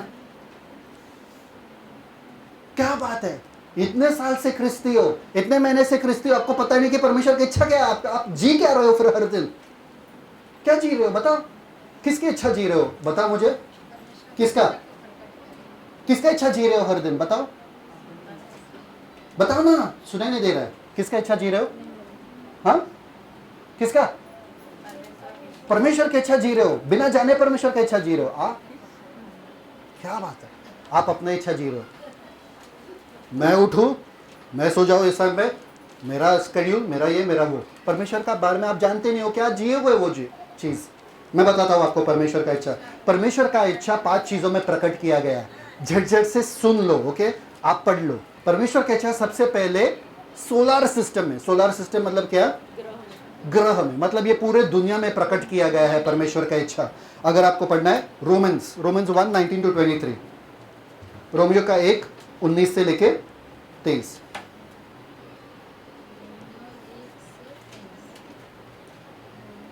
रोमियोस का पहला अध्याय उसका 19 वचन, इसलिए कि परमेश्वर के विषय का ज्ञान उनके मनों में प्रकट है, क्योंकि परमेश्वर ने उन पर प्रकट किया है। परमेश्वर ने साधारण मनुष्य पे प्रकट किया है, पर मनुष्य देखना नहीं चाहता है, वो अंधा रहना चाहता है। इसलिए सब लोग सोच रहे परमेश्वर है क्या, है ना? नास्तिक बन जाते हैं लोग। आगे उसके अनदेखे गुण अर्थात उसकी सनातन सामर्थ और परमेश्वरत्व जगत की सृष्टि के समय से उसके कामों के द्वारा देखने में आते हैं। किसके द्वारा देखने में आता है? उसके कामों के द्वारा, सृष्टि के द्वारा, कामों के द्वारा देखने में आता है कि परमेश्वर है। परमेश्वर प्रकट कर रहा है, पर कोई सुन नहीं रहा है। परमेश्वर प्रकट कर रहा है, पर कोई सुन नहीं रहा है, कोई देख नहीं रहा है। आगे, इसलिए यहाँ तक कि वे निरुत्तर हैं, इस कारण कि परमेश्वर को जानने पर भी उन्होंने परमेश्वर के योग्य बड़ाई और धन्यवाद न किया, परंतु व्यर्थ विचार करने लगे, यहाँ तक कि उनका निर्बुद्धि मन अंधेरा हो गया। ये पढ़ो, ये पढ़ो, ये बाइबल में लिखा है, पढ़ो। परमेश्वर को धन्यवाद नहीं दे रहे थे, उनके निर्बुद्धि मन ने क्या किया? आगे जाके पढ़ोगे तो पता चलेगा। बाकी चीजों का आराधना करने लगे जो परमेश्वर ने बना, पर परमेश्वर को छोड़ दिए। परमेश्वर ने अपने आप को प्रकट किया है ये पूरी सृष्टि में। दूसरे बात, परमेश्वर ने अपने आप को प्रकट किया यीशु मसीह में। 1 तिमोथी 3:16, 1 तिमोथी 3:16, पहला तीमुथियुस उसका 3 अध्याय 16 वचन। First is solar system, second is saviour. इसमें संदेह नहीं कि भक्ति का भेद गंभीर है, अर्थात वह जो शरीर में एक मिनट, प्रकट हुआ भक्ति का भेद गंभीर है। भेद है ना, रहस्य है ना। अभी मैं बताऊंगा वो रहस्य क्या है। बताओ हमको रहस्य क्या है वो। अर्थात वह जो शरीर में प्रकट हुआ, आत्मा में धर्मी ठहरा, स्वर्गदूतों को दिखाई दिया, अन्य जातियों में उसका प्रचार हुआ, जगत में उस पर विश्वास किया गया और महिमा में ऊपर उठाया वाह, गया। किसके बारे में कह रहा है? यीशु मसीह के बारे में। किसके बारे में कह रहा है? यीशु मसीह के बारे में कह रहा है। ये तो भेद था, ये तो रहस्यमय था, और ये हम पर प्रकट हुआ है। आमीन। समझ में आ रहा है? यीशु मसीह के द्वारा परमेश्वर का इच्छा प्रकट हुआ है हम पर। Thank you Jesus, hallelujah. सृष्टि के द्वारा प्रकट हुआ है, यीशु मसीह के द्वारा प्रकट हुआ है। आपको और चाहिए तो आत्मा के द्वारा प्रकट हुआ है। Bye the spirit. 1 Corinthians 2:10-12। 1 Corinthians, पहला कोरिंथियों पहला 2। कुरिन्थियों दूसरा अध्याय उसका 10 से 12 वचन। पहला कुरिन्थियों 2 का 10। परंतु परमेश्वर ने उनको अपने आत्मा के द्वारा हम पर प्रकट किया, क्योंकि आत्मा सब बातें वरन परमेश्वर की गुण बातें भी जांचता है। मनुष्य में से कौन किसी मनुष्य की बातें जानता है? केवल मनुष्य की आत्मा जो उसमें है। वैसे ही परमेश्वर की बातें भी कोई नहीं जानता, केवल परमेश्वर का आत्मा। परंतु हमने संसार की आत्मा नहीं, परंतु वह आत्मा पाया है जो परमेश्वर की ओर से है, कि हम उन बातों को जाने जो परमेश्वर ने हमें दी है। हमें वो आत्मा क्यों मिला है? ताकि हम उन बातों को जाने। Yes, amen. बेवकूफ जैसे अपना जिंदगी मत जियो। Yes. आत्मा मिला है आपको कि परमेश्वर के गुप्त बातों को आप जानो। हालेलुया। पूछो आत्मा से, पूछो पवित्र आत्मा से। यीशु मसीह का जीवन देखो, वैसा जीवन हमें जीना है, वो परमेश्वर का इच्छा है। दूसरा, पवित्र आत्मा हमें दिया गया है ताकि हम उन बातों पे अमल करें, उसके अनुसार जिए। आत्मा से चलो ताकि तुम देह के कार्य को ना करो। यस। अगर कोई ये चीज को लिया ना, आज आपका जीवन बदल सकता है। परमेश्वर में अनजान बन के नहीं रहना चाहता हूं, धक्कम बुक्की में नहीं जीना चाहता हूं। मैं जानना चाहता हूं कि आगे होने वाला क्या है। यीशु मसीह ने कहा वो सत्य का आत्मा जब आएगा वो तुमको प्रकट करेगा कि आगे क्या होने वाली है, आने वाले बातों के बारे में तुमको बताएगा। ये कब होगा? आने वाले बातें क्या तुमको जानना है क्या? Do you want to know what's coming up? जानना है ना कि आगे क्या होगा तुम्हारे बच्चों के साथ, तुम्हारे फ्यूचर के साथ, लोगों के साथ क्या होगा, तुम बता सकते हो उनको। तो पवित्र आत्मा से पूछो, बताएंगे। चौथा, पहला वाला क्या था? सृष्टि। दूसरा, उद्धारकर्ता यीशु मसीह। तीसरा, पवित्र आत्मा के द्वारा हम पर प्रकट किया गया है। चौथा, वचन के द्वारा। किसके द्वारा? बाइबल के द्वारा, वचन के द्वारा। Romans 16:25-27। Thank you father. Romeo 16:25 से 27 वचन। रोमियो 16 का 25। अब जो तुमको मेरे सुसमाचार अर्थात यीशु मसीह के संदेश के प्रचार के अनुसार स्थिर कर सकता है, उस भेद के प्रकाश के अनुसार जो सनातन से छिपा रहा। जो सनातन से छिपा रहा, वो भेद जो सनातन से छिपा रहा। आगे, परंतु अब प्रकट होकर आगे सनातन परमेश्वर की आज्ञा से भविष्यद्वक्ताओं की पुस्तकों के द्वारा। भविष्यद्वक्ताओं के पुस्तकों के द्वारा मतलब वचन के द्वारा। Yes. Yes. सनातन से जो छुपा हुआ था, अब उन सारे भेदों का खुलासा हो चुका है वचन के द्वारा। आमेन, हालेलुया।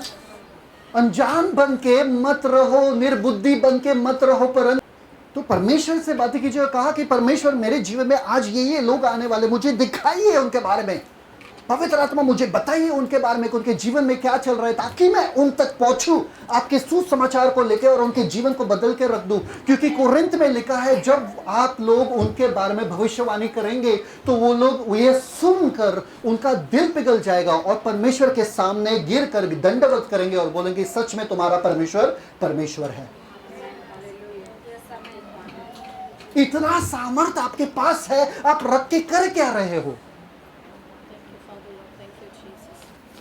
वचन के द्वारा परमेश्वर का इच्छा का खुलासा हुआ है। अगर आप सच में वो खुलासे में जीना चाहते हो, वचन में एक हो जाओ, वचन के साथ एक हो जाओ, ताकि आपको पता चलेगा परमेश्वर का गति क्या है, परमेश्वर के तौर तरीके क्या है, परमेश्वर कैसा काम करता है, परमेश्वर कैसे सोचते हैं, परमेश्वर का दया कैसा है, परमेश्वर का अनुग्रह, परमेश्वर का कृपा क्या होता है।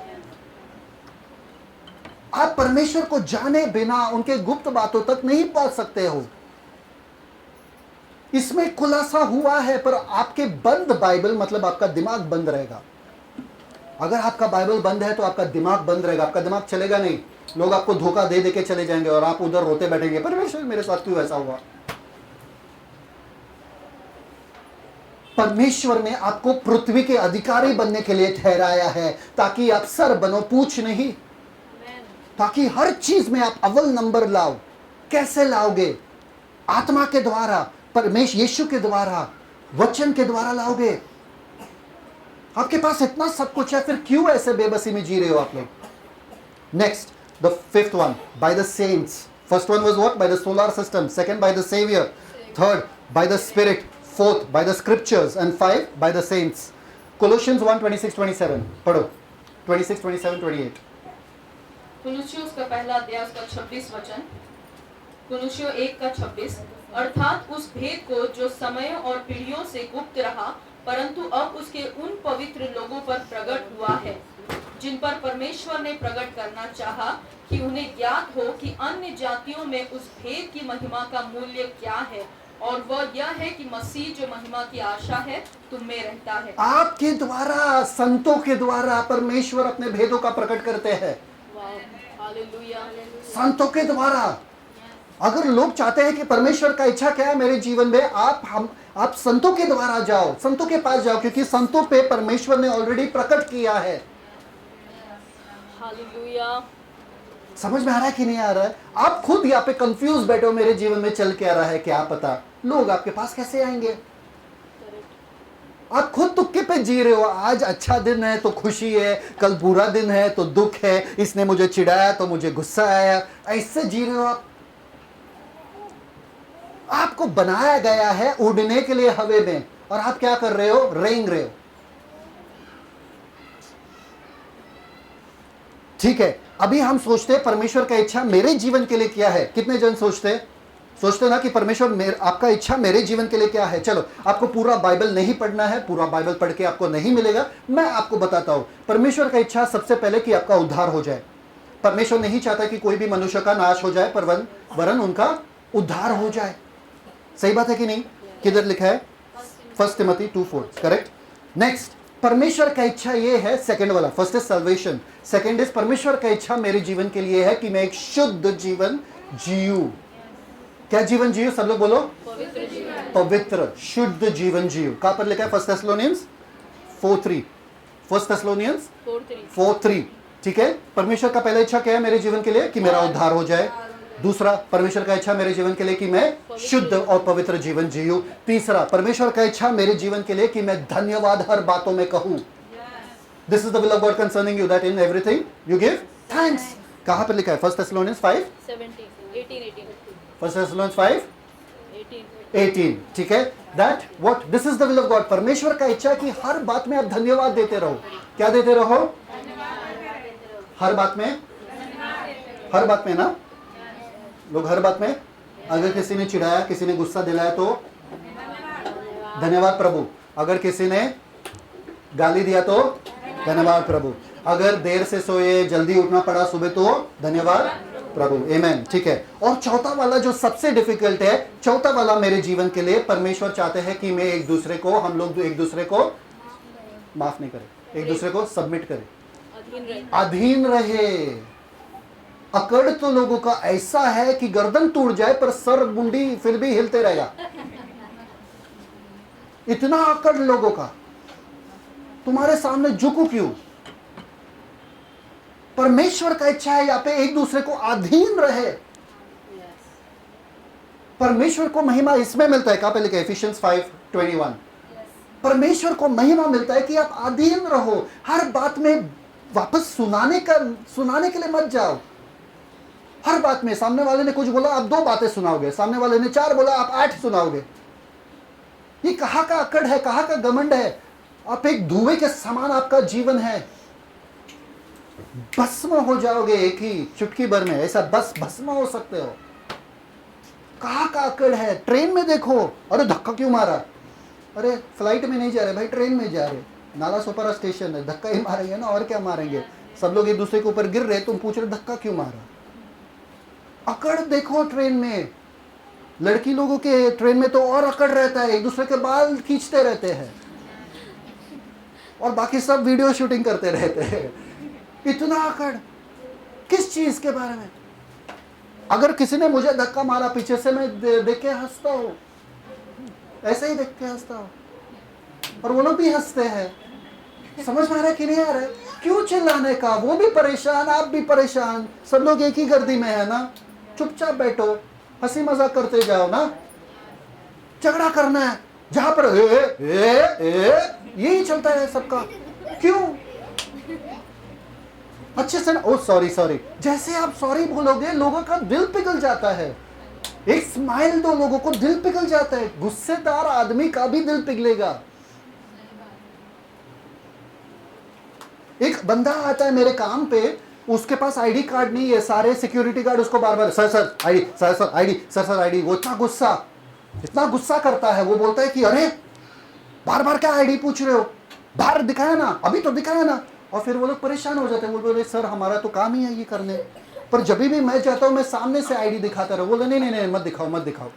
और मैं स्माइल करता हूँ, good morning good morning good morning. उनको कितना अच्छा लगता है। वो भी सिक्योरिटी गार्ड है, वो भी अपना काम कर रहे हैं ना भाई, क्यों अकड़ दिखाने का लोगों को। परमेश्वर का इच्छा है कि आप एक दूसरे को अधीन रहो, एक दूसरे के अधीन रहो। आपके बॉस को आपको चिढ़ना है, अरे बॉस है तो कुछ भी करेगा, क्यों? अधीन रहो ना, पति के अधीन रहो। पति से चिड़चिड़, हर एक बंदे से चिड़चिड़, माँ बाप से चिड़चिड़ करना, क्यों? अधीन रहो ना। अधीन होना मतलब क्या है? मालूम है क्या है? नम्रता से रहना। परमेश्वर का इच्छा सबसे पहले क्या है? उद्धार। आपका उद्धार हो जाए। परमेश्वर का दूसरा इच्छा क्या है? पवित्र जीवन जीना। परमेश्वर का तीसरा इच्छा क्या है? धन्यवाद देना। परमेश्वर का चौथा इच्छा क्या है? एक दूसरे के अधीन होना। सबको परमेश्वर का इच्छा पता चला आपके जीवन के लिए?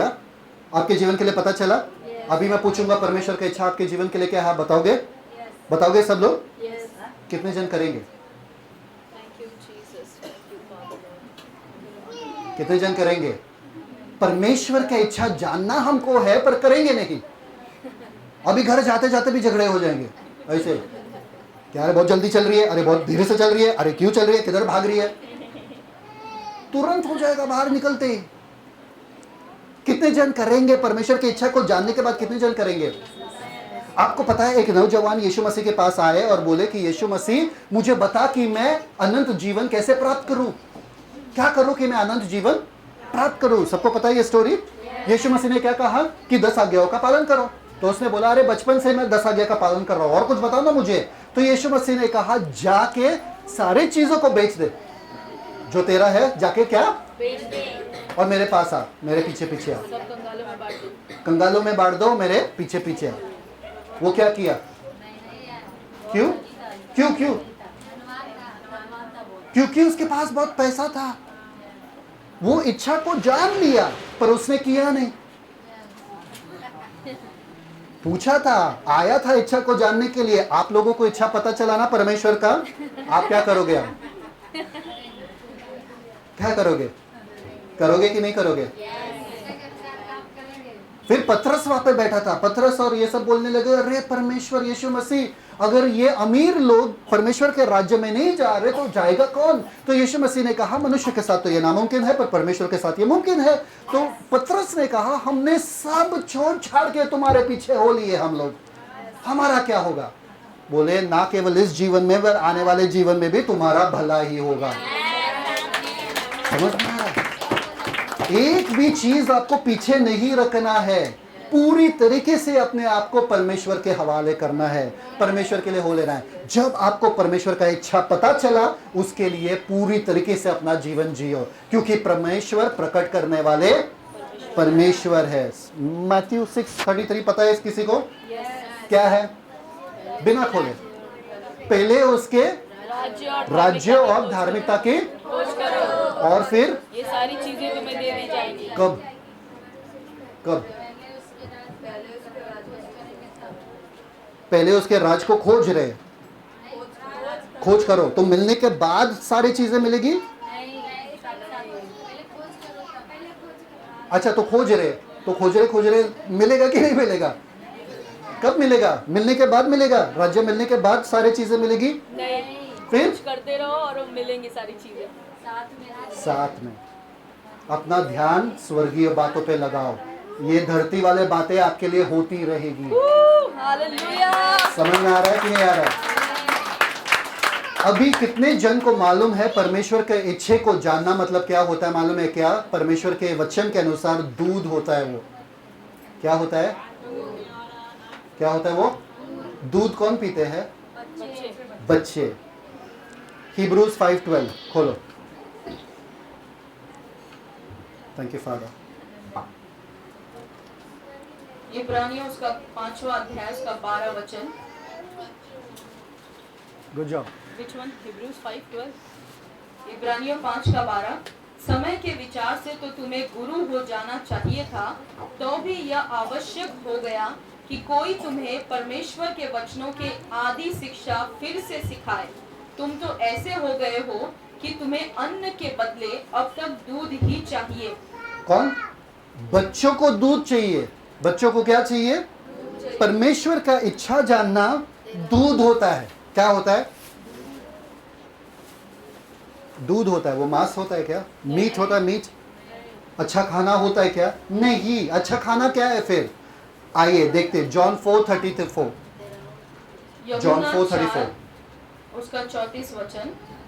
खाना क्या होता है बताते। 4:34 यूहन्ना 4 का 34। यीशु ने उनसे कहा, मेरा भोजन यह है कि मेरा भोजन, मेरा दूध नहीं, मेरा भोजन यह है कि अपने भेजने वाले की इच्छा के अनुसार चलूं और उसका काम पूरा करूं। क्या Amen. Yes. भोजन क्या है? दूध ये है परमेश्वर के इच्छे को जानना, भोजन ये है परमेश्वर के इच्छे को करना। पूरा करना। हालेलुया। समझ में आ रहा है? आपको पौष्टिकता किससे मिलेगा? भोजन से। जैसे आप परमेश्वर के इच्छा को पूरा करता रहते हो, आप और तंदुरुस्त होते रहते हो, आप और बलवान होते रहते हो, आप और मजबूत होते रहते हो, आपका विश्वास और दृढ़ होता जाता है, आप अनुग्रह में बढ़ते हो। यीशु मसीह ने ये नहीं कहा मैं जानने के लिए आया कि परमेश्वर का इच्छा क्या है, नहीं, मैं करने के लिए आया हूं। एक चीज मैं कहता हूं आपसे, परमेश्वर के इच्छे को जानना ही सबसे बड़ी ज्ञान होती है, बड़ा ज्ञान होता है।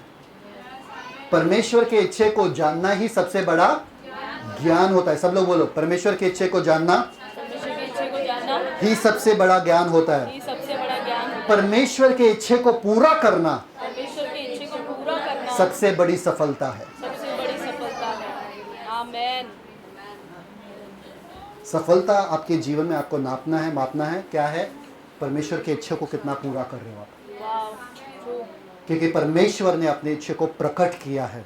पौलुस कह रहा है यहाँ पे कि परमेश्वर ने अपने इच्छे को प्रकट किया है, गुप्त बातों को प्रकट किया है।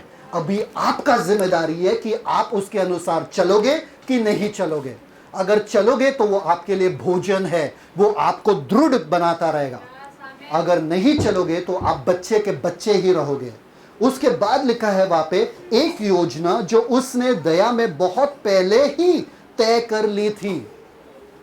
8वें वचन 9वें वचन में लिखा है, एक योजना जो उसने अपने बड़े दया में क्या बहुत पहले से ही, सब लोग बोलो, बहुत पहले से ही तय कर ली थी।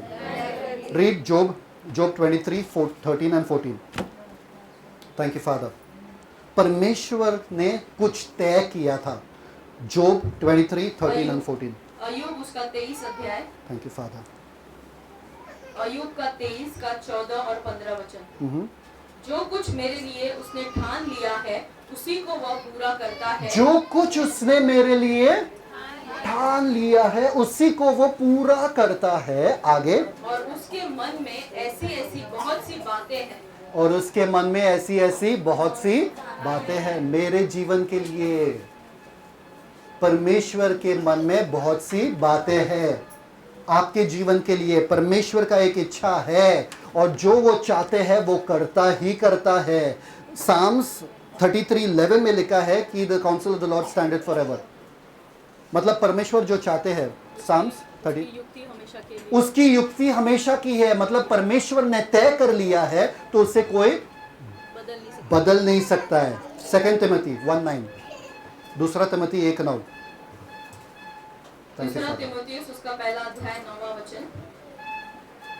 जिसने हमारा उद्धार किया और पवित्र बुलाहट से बुलाया, और यह हमारे कामों के अनुसार नहीं पर उसके उद्देश्य और उस अनुग्रह के अनुसार है जो मसीह यीशु में सनातन से हम पर हुआ। उसके उद्देश्य और उसके अनुग्रह, मतलब परमेश्वर का उद्देश्य था हमें बुलाने के लिए। अगर वो उद्देश्य आप जानते नहीं हो, आप जी क्या रहे हो? सब लोग कहीं और चले गए। कहाँ पहुंचे सब लोग? कहाँ पहुंचे सब लोग? सही, कहीं और चले, घर पे चले गए सब लोग, कोई है ही नहीं यहाँ पे। अरे एक संडे आना पड़ता है यहाँ पे, 2 घंटे बस देना पड़ता है यहाँ पे सीखने के लिए, उसमें भी पूरा बदन दुख रहा है, उसमें भी पूरा दिमाग घूम रहा है, आंखें बंद हो रही है।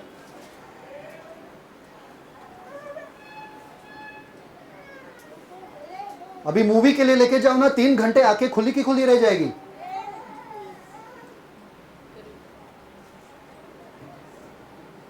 Thank you father. यीशु मसीह ने हमारा उद्धार किया परमेश्वर के एक मनसा था और अनुग्रह के द्वारा। मनसा, परमेश्वर ने चाहा कि हमारा अनुग्रह हो, हम पर अनुग्रह हो, हमारा उद्धार हो, इसलिए हुआ। अगर परमेश्वर ने चाहा कि हमारा उद्धार हो और हुआ, परमेश्वर ये भी चाहते कि हम सफलता में जिए, तो क्या होगा? वो भी होगा। परमेश्वर ये भी चाहते कि हम अच्छा जीवन जिए, बहुतायत वाला जीवन जिए, क्या होगा? वो भी होगा। परमेश्वर के मनसा को कोई रोक नहीं सकता है, इसलिए आपको घबराने की और डरने की जरूरत नहीं है कि मेरे साथ तो भला ही होगा, मेरे साथ तो अच्छा ही होगा, क्योंकि परमेश्वर का योजना मेरे जीवन के लिए अच्छा ही है। और ये प्रकाशन जो हमें मिला है, परमेश्वर के इच्छे का भेद का प्रकाशन जो हमें मिला है, वो यीशु मसीह के वजह से। क्योंकि जब यीशु मसीह आए, परमेश्वर का प्रकाशन बन के आए, वो हमको डायरेक्ट एक्सेस दे दिए परमेश्वर तक, कि हम बेझिझक परमेश्वर के सानिध्य में जा सकते हैं। और हम पर पूरा परमेश्वर का खुलासा हो चुका है, क्योंकि वो परमेश्वर को वो लोग अच्छी रीति से नहीं जानते थे यीशु के आने के पहले, पर यीशु के आने के बाद हमें वो परमेश्वर तक राह मिल चुका है। इसलिए फिलिप को यीशु मसीह ने कहा, फिलिप को यीशु मसीह ने कहा, अगर तुमने मुझे देखा तो तुमने पिता को भी देखा। मतलब क्या? कि अब हमें पिता तक जाने का मार्ग मिल चुका है ना? Read this, Ephesians 2:1, thank you father, and 3:12, 2:1 and 3:12। इफिसियोंस का दूसरा अध्याय उसका पहला वचन, उसने तुम्हें भी जिलाया जो अपने अपराधों और पापों के कारण मरे हुए थे। Now 3:12, 2:11 आई गेस, ठीक है, 3:12। इफिसियों 3:12, जिसमें हमको उस पर विश्वास करने से साहस और भरोसे के साथ परमेश्वर के निकट आने का अधिकार है। अधिकार है किसके सामने आने का? किसके सामने का? परमेश्वर के निकट आने का। आपको पता है पुराने जमाने में औरतों को मंदिर में आने तक का ये नहीं था, अनुमति नहीं था। पता है कि नहीं पता है? है ना? मुस्लिम्स में वो मॉस्क में, मस्जिद में जाने का औरतों के पास अनुमति नहीं है, पर यहाँ पर यीशु मसीह के पास, परमेश्वर के पास जाने का सबके सबको अधिकार मिला है। बेझिझक जा सकते हैं। अगर जा सकते हो, आप परमेश्वर के सामने बैठे हो, आप परमेश्वर से क्या पूछेंगे? क्या पूछेंगे परमेश्वर से? सपोज परमेश्वर इधर बैठे हैं आपके सामने, क्या पूछेंगे परमेश्वर? बताओ। कुछ भी नहीं। आप कुछ भी नहीं। आप पूछेंगे ना परमेश्वर कि मेरे जीवन जो चल रहा है नीचे, मैं क्या करूं आपके लिए, और क्या क्या काम करना है, ये बिजनेस है, ये किंगडम बिजनेस है, ये राज्य है, परमेश्वर मेरे पास समय कम है नीचे और काम है, बताओ मुझे क्या क्या करना है, बताओ कहाँ कहाँ जाना है, बताओ किस किस को मिलना है, बताओ किस किस के जीवन को बदल के रखना है, क्योंकि ऊपर जाने के बाद तो हम कुछ भी नहीं बोलेंगे चलेगा। जब परमेश्वर स्वयं आपके सामने बैठे तो पूछो, जानो परमेश्वर की इच्छा क्या है, कि परमेश्वर के दिल में क्या है। परमेश्वर बताओ बताओ क्या करूं मैं, किसके पास जाऊं? अरे कोई है ऐसा जो दुख में है, जो आप चाहते हो कि मैं उनके पास जाऊं, मुझे लेके चलो वहां पे, मैं जाऊंगा। समझ में आ रहा कि नहीं आ रहा? यीशु मसीह के बारे में कहा कि मैं तेरा इच्छा करने के लिए इस धरती पर आया। Lo I have come to do your will, in the book it is written about me. आप क्यों आए धरती पे? आपको उद्धार क्यों मिला? परमेश्वर का इच्छा जानने के लिए, करने के लिए। सब लोग बोलेंगे परमेश्वर का इच्छा मैं जानता हूँ और परमेश्वर की इच्छा को मैं पूरा करता हूँ, क्योंकि परमेश्वर का इच्छा का खुलासा मुझ पर हुआ है और मैं जानता हूँ परमेश्वर क्या चाहते हैं। भले ही मेरा मन कहता है कि तू नहीं जानता है, पर परमेश्वर ने मुझ पर प्रकट किया है, सृष्टि के द्वारा प्रकट किया है, यीशु मसीह के द्वारा प्रकट किया है। पवित्र आत्मा के द्वारा प्रकट किया है, वचन के द्वारा प्रकट किया है और संतों के द्वारा प्रकट किया है। आमीन। सब लोग हैं मेरे साथ? सब कुछ परमेश्वर का है, आपके सांसें भी परमेश्वर का है। एक ही चीज परमेश्वर का नहीं है आपके पास, जो है आपका इच्छा।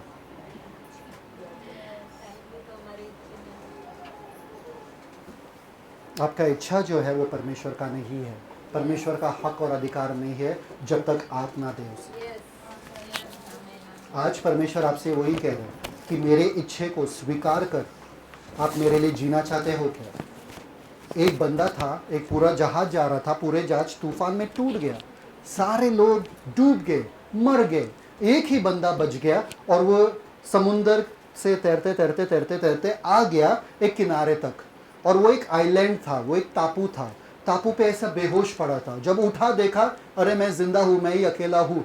तो वो सोचने लगा, अरे कोई है क्या मदद करने के लिए? वो बेसब्री से देख रहा था इधर उधर कि कोई तो है कि मैं मदद करने। कोई नहीं था, वो टापू में अकेला था। तो उसने क्या सोचा कि चलो मैं परमेश्वर से प्रार्थना करता हूँ, परमेश्वर प्लीज कोई तो मदद करने वाले को भेजो, कोई तो मदद करने वाले भेजो।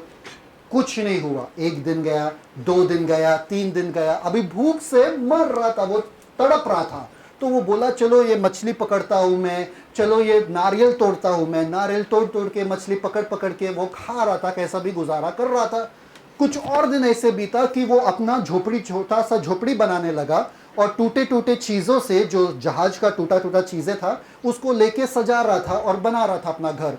तो थोड़े दिन तक वो घर में रहे और एकदम मतलब परमेश्वर से हर दिन प्रार्थना करता, किसी को भेजो, किसी को भेजो, किसी को भेजो। कुछ जवाब नहीं आ रहा था। तो एक दिन वो आग लगाया, अपने घर के अंदर वो आग लगाया ताकि वो मच्छी को पकाए वहाँ पे, और वो गया जंगल में कुछ ढूंढने के लिए।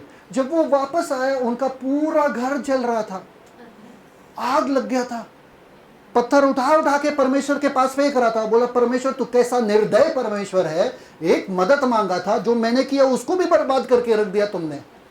रो रो के खिड़खिड़ा के मार दो मुझे, मैं इधर जीने लायक, जीना नहीं है मुझे, ये वो इतना कर रहा था कि वो करते करते सो गया। वहाँ पे वो रेती पे ही सो गया। सुबह जब उठा तो देखा एक बोट आ रहा है, बड़ा सा नाव आ रहा है उसके पास। वो खुश हो गया, बहुत ही खुश हो गया, बोले मैं यहाँ पे हूँ, यहाँ पे हूँ करके, और उस नाव ने उनको अंदर ले लिया। जब जहाज के कैप्टन को पूछा कि तुमको कैसा पता चला कि मैं यहाँ पर हूँ, तो बोले तुमने तो सिग्नल भेजा। तो बोला मैंने कौन सा सिग्नल भेजा? वो बोला वो जलता हुआ जो स्मोक आ रहा था, धुआं आ रहा था, हमने देखा और हमको पता चला कि कोई ना कोई तो वहां पर है।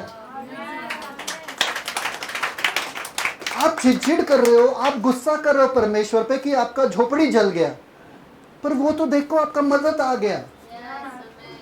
परमेश्वर के इच्छे में जब भी आप चलते हो, आपका फायदा और मुनाफा ही होगा, ये कभी मत भूलना। आइए सब खड़े हो जाते हैं। Thank you father.